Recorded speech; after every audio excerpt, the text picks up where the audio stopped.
basically on a raw food diet all the time now, is that correct? Yes, 100% raw vegan diet. When you talk to other people and speak at conferences about that, what have you heard from your experiences that other people have been able to be cured from using that same kind of diet? Well, I'm always clear to say that the raw food diet or no diet is a panacea. There's no one food or one way of eating that's going to say that this can alleviate all disease and illnesses. So being clear to say that first and make that clear with people. People aren't expecting miracles by, oh, I'm going to switch to eating a raw food diet and get better from my disease. But I will guarantee that it will improve their condition because you're eliminating a lot of the issues or a lot of the things in the diet when you go to eating a raw food diet. So they're not as surprised, and I say a raw food diet 100% might not be for everyone. So I'm very clear to leave it open for people to do the best they can do for their situation and what they're willing to do.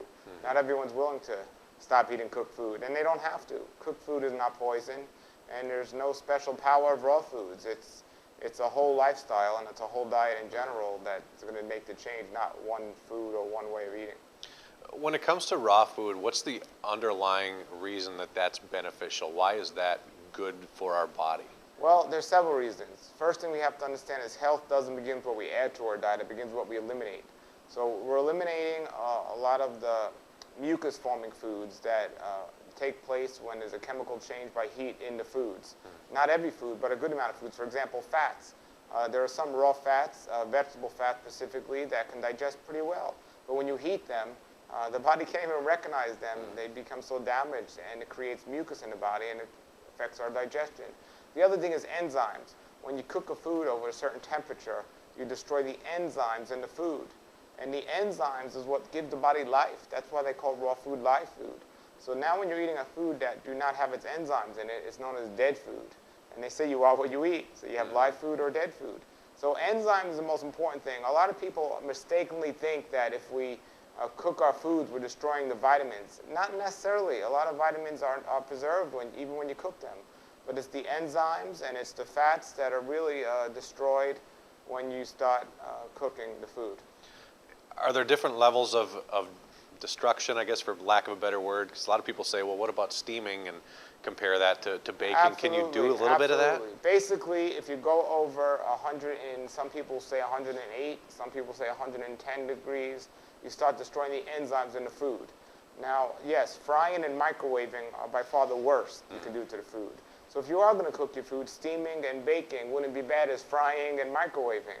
Okay. But in all, it's still not raw, and I believe raw is the best way. Now, some people will say, you know, there are studies that say if you cook something like a tomato, you might get more nutrients out of them.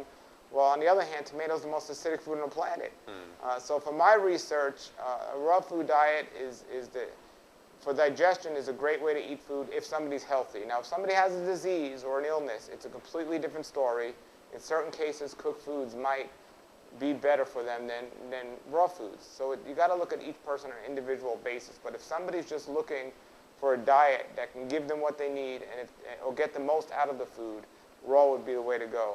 I believe one of the key important parts of health when it comes to diet is looking for foods that are going to give us the most while using the least amount of energy. And that would be raw food. It has the most nutrients that are not destroyed. It digests pretty easily, and so on. Now, cooked food will give us the least while making us work the hardest to get it. So that's why I don't believe it's the best ideal thing for us to have a lot of cooked foods in our diet. So I don't necessarily recommend everyone has to go 100% raw, but the more the better.